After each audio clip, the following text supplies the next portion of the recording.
Bienvenidos a esta guía técnica sobre Thermomix TM31. Somos Kelatos Informática, expertos en reparación técnica. Recogemos tu equipo a domicilio, realizamos diagnóstico gratuito y te enviamos presupuesto antes de reparar. Sin llamadas, sin desplazamientos. Estamos ubicados en calle Joaquín María López 26, Madrid. Cómodo, transparente y profesional. Enlace en la descripción.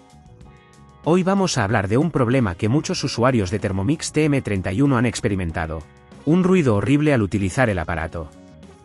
Este síntoma puede ser causado por un desgaste en las cuchillas, lo que puede llevar a un rendimiento deficiente de la máquina. Si no se repara a tiempo, podrías correr el riesgo de dañar otros componentes, lo que podría resultar en una reparación más costosa. Para esta reparación, necesitarás algunas herramientas y materiales.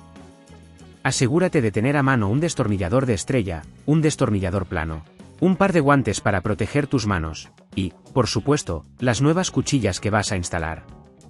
Comencemos con el proceso de reparación. Primero, asegúrate de desconectar tu Thermomix de la corriente para trabajar con seguridad. Luego, utiliza el destornillador de estrella para quitar los tornillos de la base del aparato. Es importante hacerlo con cuidado para no dañar la carcasa. Una vez que hayas retirado los tornillos, levanta la tapa con suavidad y localiza el componente que está fallando, que en este caso son las cuchillas. Para extraer las cuchillas, deberás también retirar la pieza de sujeción. Usa el destornillador plano para hacer palanca suavemente y liberar la cuchilla antigua. Al hacerlo, ten cuidado de no dañar los componentes cercanos. Al sacar las cuchillas, asegúrate de desconectar cualquier cable que esté en el camino, pero recuerda, solo desconecta lo que sea necesario. Ahora, coloca las nuevas cuchillas en su lugar, asegurándote de que queden bien fijas y alineadas. Después, vuelve a colocar la pieza de sujeción y aprieta los tornillos con fuerza, pero sin excederte, para no romper la pieza.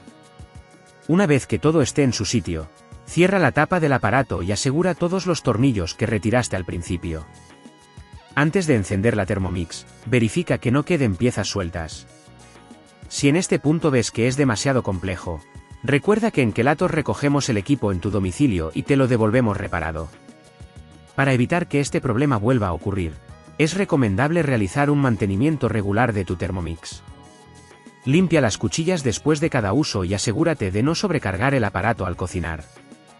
Esto ayudará a minimizar el desgaste y prolongar la vida útil de tu Thermomix. Si no quieres arriesgarte a dañar tu equipo, en Kelatos lo recogemos, reparamos y devolvemos a tu domicilio en toda España. Enlace en la descripción.